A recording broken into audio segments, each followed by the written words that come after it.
Nos enseñaron que sobrevivir en el survival horror de PlayStation 1 era cuestión de escapar.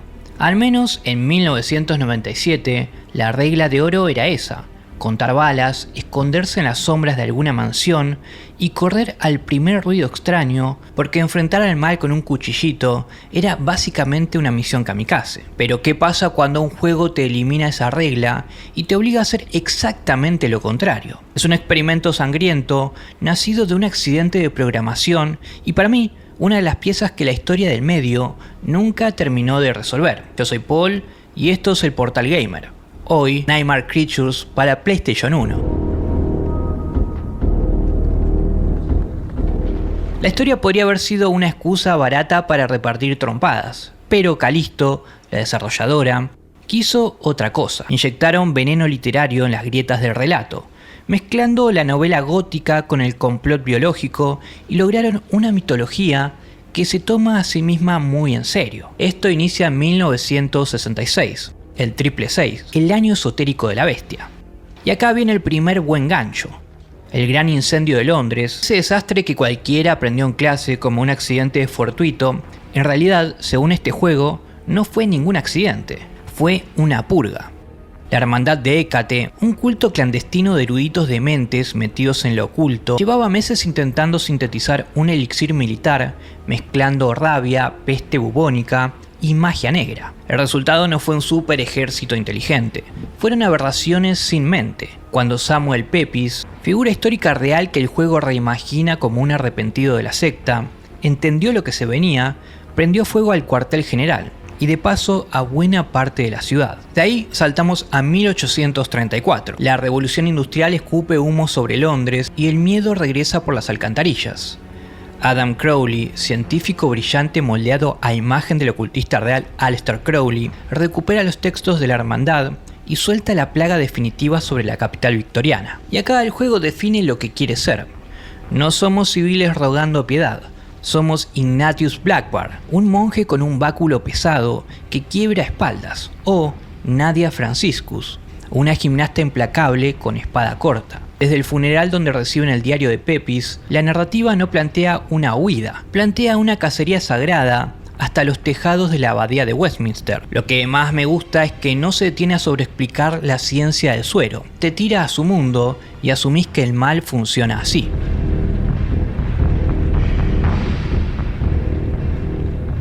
Vamos con los capos que hicieron toda esta magia posible. Callisto Entertainment, impulsado por Nicholas Gaum. A mediados de los 90 no tenían herencia en el terror, venían de hacer Pack in Time, aventuras coloridas, pero tenían una ambición que el hardware de 1997 no estaba preparado para aguantar. Callisto no quería pasillos oscuros con monstruos, querían Londres. No un Londres de cartón trucho, sino una metrópolis victoriana realista. El equipo se metió en bibliotecas, calcó mapas históricos, estudió la disposición de los muelles del Támesis y los cementerios del Highgate. Querían que la claustrofobia naciera de la geografía y no de la ficción.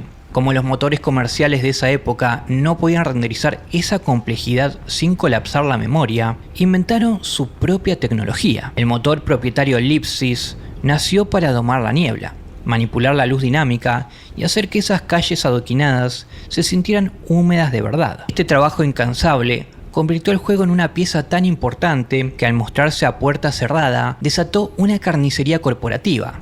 Activision arrebató los derechos mundiales antes de la E3 y Sony se subió al barco directo en Europa. Acá hay un detalle que dice mucho de cómo era trabajar ahí adentro. Los programadores dejaron enterrados trucos insanos en el código, desbloqueables con un código maestro. Podías mutar tu personaje para jugar como un monstruo enemigo, activar un modo de decapitación constante o comprimir los ejes tridimensionales de las bestias para que gigantes aterradores se convirtieran en figuras regordetas en miniatura. Un flash hermoso, pero también una muestra de la libertad con la que manejaban su entorno. Por un momento la ambición rindió resultados, 1,5 millones de copias vendidas. Callisto se expandió de la noche a la mañana, pero el éxito fue el preludio de un colapso. Demandas, el estallido de las burbujas.com y bancarrota en 2002. Este juego terminó siendo su obra más recordada y el camino que los llevó a desaparecer.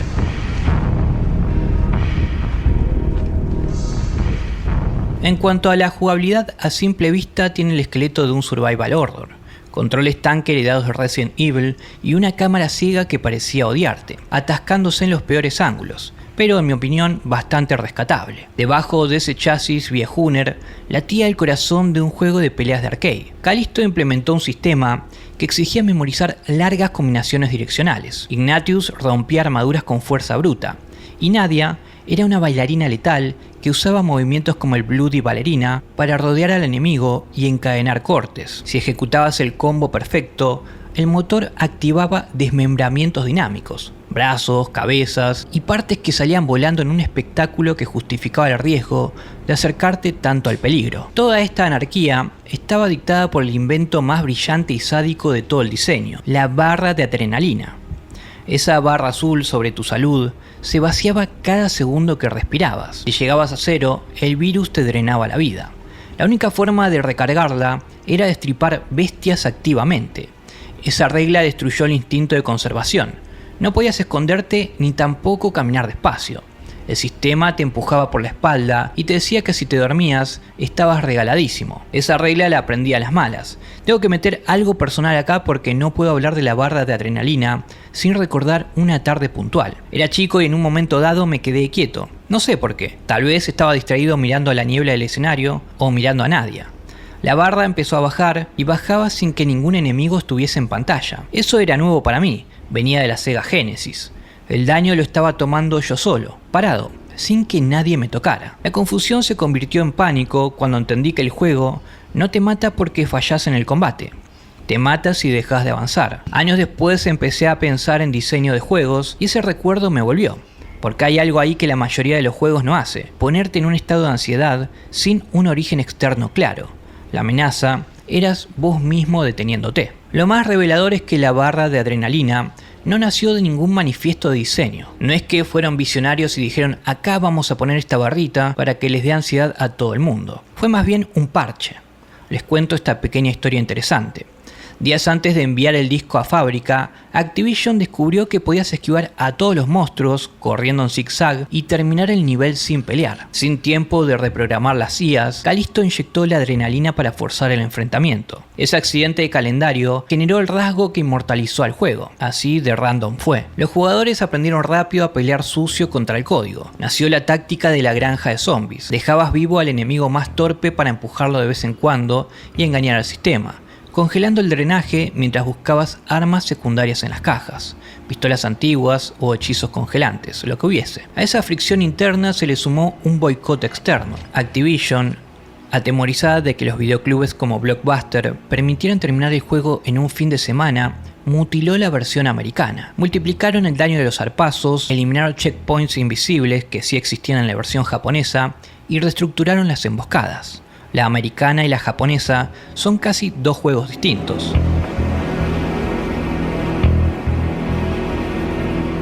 La poca memoria RAM de las consolas de 32 bits impedía dibujar entornos a gran distancia. Cualquier otro estudio hubiese dejado que el horizonte desapareciera en un vacío negro. Callisto ahogó toda la geometría bajo una niebla densa y opresiva. Ese límite de programación se convirtió en su arma narrativa más afilada, algo que, como mencionamos en nuestra reseña de Silent Hill, también le jugó muy a favor.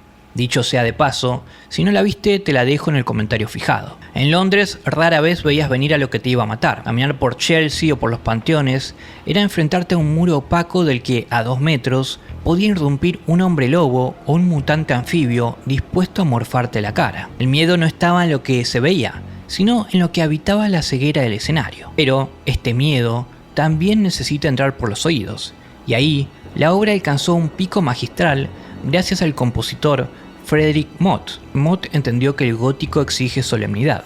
Orquestó una sinfonía con referencias al cine clásico de Hammer Production. Silencios pesados, violines discordantes, lamentos corales y órganos eclesiásticos que llenaban el pecho de algo que no sabía si era miedo o respeto. Grabado en formato Redbook Audio, la fidelidad era tal que los jugadores descubrieron que si sacaban el disco de la PlayStation y lo ponían en un reproductor de CD, podían escuchar toda la banda sonora como un álbum. Con esa niebla encima, el sonido no era adorno, era parte del juego.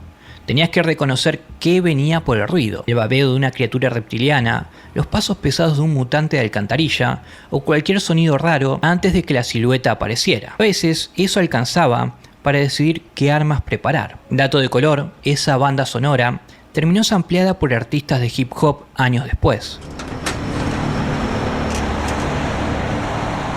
Ahora vamos a ver a los genios de la crítica cómo lo trataron. Cuando el juego chocó contra las tiendas en el otoño del 97, la prensa especializada se partió en dos trincheras.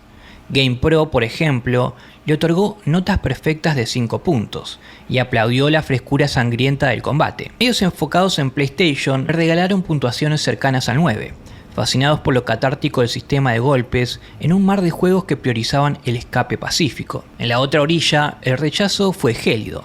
GameSpot lo destrozó con un 5.7. Tratar de ejecutar coreografías complejas mientras una cámara robótica se atascaba detrás de una pared y 3 licántropos te embestían a la vez, terminaba reduciendo todo a aporrear el botón principal, presa del pánico. Next Generation lo trató de alquiler vistoso para un domingo lluvioso, pero jamás compra justificable. Gene se plantó en el medio con un 7.8. El dictamen fue más honesto.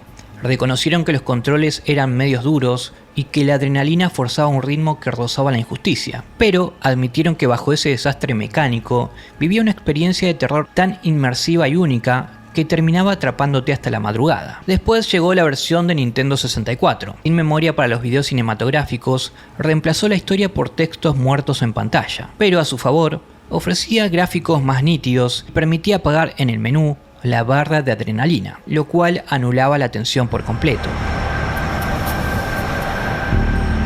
Hoy, mirando hacia atrás desde la distancia, es asomarse a una de las anomalías más hermosas e irregulares del medio. No logró perforar la historia como obra de diseño impecable, pero triunfó donde importaba. Tuvo el atrevimiento de ser agresivo y desafiante en un ecosistema dominado por el miedo contemplativo. Estuvo siempre desgarrado por una tensión que nunca supo resolver.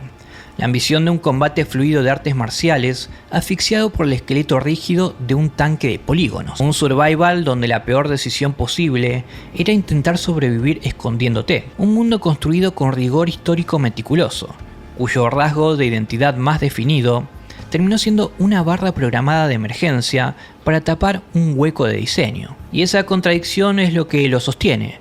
Mientras la mayoría de los estudios clonaba mansiones lentas con zombies letárgicos, Callisto nos soltó en un apocalipsis gótico a escala real y nos aseguró que, por más grotesco que fuera el infierno victoriano, siempre seríamos la bestia más peligrosa en esas calles. Anticipó sin saberlo el frenesí, el desmembramiento visceral y la oscura belleza rítmica que casi 2 décadas después la industria aplaudiría con Bloodborne. Y eso no lo digo como frase de cierre. Cuando uno juega a los dos y entiende cómo Miyazaki construyó la agresión obligatoria, la genealogía es difícil de ignorar. La franquicia fue desangrada por la codicia corporativa. Murió entre cancelaciones, proyectos cinematográficos abortados en Hollywood y una secuela inerte que olvidó todo lo magnético del original. Adam Crowley y la Hermandad quedaron atrapados para siempre en la tumba de la propiedad intelectual. Pero el primer juego se niega a pudrirse. No les vendo humo, no es una joya intocable. Es un monstruo cosido con partes disonantes que, contra todo pronóstico, logró ponerse de pie, rugir con fuerza propia y forzarnos a correr hacia la oscuridad con el arma en alto. En ese Londres lleno de niebla, sangre y bichos deformes,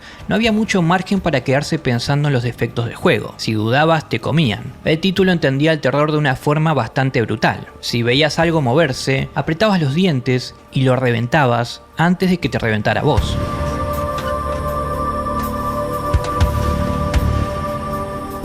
Bueno gamers, vamos llegando al final. Tenemos una secuela de este juego que no está mal. Si veo muchos likes, comentarios y suscripciones, podría pensar en hacerla. También una tercera parte cancelada para PlayStation 2, de la cual también podría hablar en la misma reseña.